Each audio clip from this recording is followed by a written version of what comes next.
Guys, so I'm here sorting some pennies, and I figured I'd do a little, a little video. Why not? Showing you the setup. I know some people are curious about this stuff. Other people probably don't care, but that's what today's video is going to be, because this is what I'm doing. So here's what I have. Well, first of all, in the background, I have a YouTube video playing. I'll be quiet for a second and see if you can guess what channel I'm watching.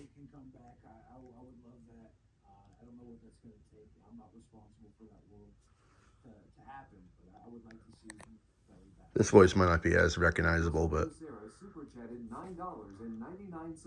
hang on.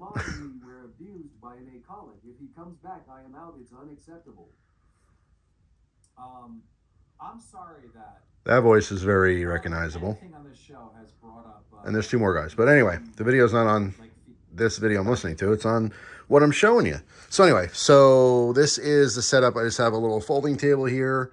I have rolls. I'm down to one more roll for this case, but put like 10 rolls here. I use my awesome Spyderco. Bonus points if you can tell me which Spyderco model this is.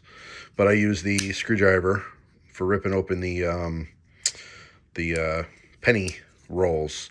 So use the corner of that flathead, and I wish I was hands-free. I'm using my phone, but right here where the seam is, if you get underneath that edge and you lift up, you can lift the paper up, or basically unroll that. Do it on both sides. You can unroll it completely, right? So you're not actually ripping it.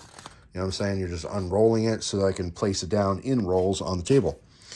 All right. So I have my jeweler's loupe in case I want to look at something closer. I have my electronic magnifying glass here, so I grab a penny, I throw it under there, I take a look at it real quick, look at the date, 1973. Anything 1982 or older is a copper, so I save those. That's what the spittoon is for here. So that's full copper. If it's junk, I don't care about it. Let's see, here's a 1982. 82 is still copper. Let's grab another one here. All right, 2014. Don't really care. No errors I can see just by looking at the date. I'm not scrutinizing every penny. I have like thousands of pennies to go through. All right, so I just throw it in this pile. And eventually, when all of these are over here, I scoot it down and drop it in the bucket. All right. These are all 1983 pennies because there's an error, and I have to weigh those separately. I always set them aside. If I do find one that weighs differently, it was an error, it's worth a lot of money. So I double check 83s. And then this is just like foreign coins and Canadian stuff. I think maybe a Barbados or something in there. But yeah, that's the setup. Sometimes this takes forever. So I grab a couple coins. I throw them on there just like that. I try to flip them over so anything, tails up, I'll flip. And then I can kind of go through a little bit faster. All right, there's date, 2010, don't care. Spin this around.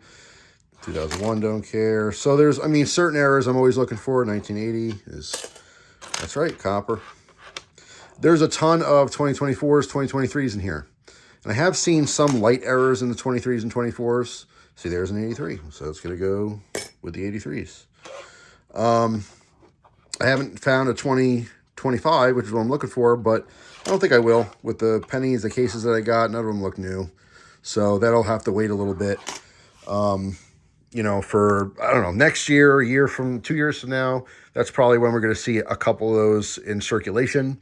Yes, there's millions made, but a lot of people don't realize that every year there's literally billions of pennies made. So even though there's many millions of the 2025s, people are going to be plucking them out and collecting them, so they won't be as common, but just is what it is. It's not a big deal. You know what I mean? It's not like a massively expensive thing. This is just kind of for fun. I won't do this again with the pennies. If I'm going to sit and take time looking through coins, it's usually $50 or quarters, just because there's so much more stuff I can find, especially with quarters. $50, not so much. I like collecting, one of every year, but after like 2000, they're just not in circulation anymore. They're just in sets. But anyway, if you dig the coin thing, these are awesome. I got this for a Christmas present. You can find these online.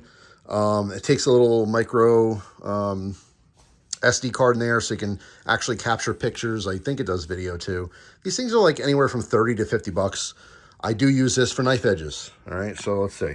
For all the people who really just do not care about coins, let's take a look at this knife edge here. All right, we can get in. Let's look at our tip.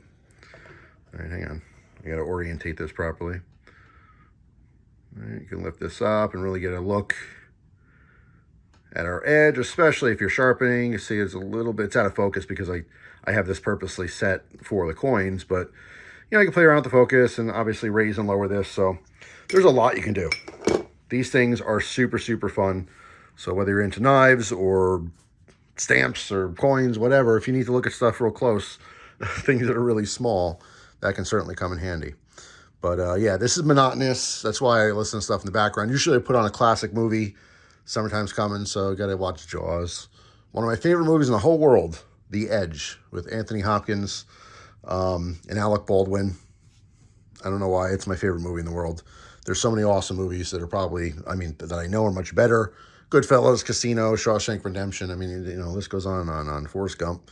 But I don't know why. That's a movie I could put in the background, and maybe it makes me sound crazy.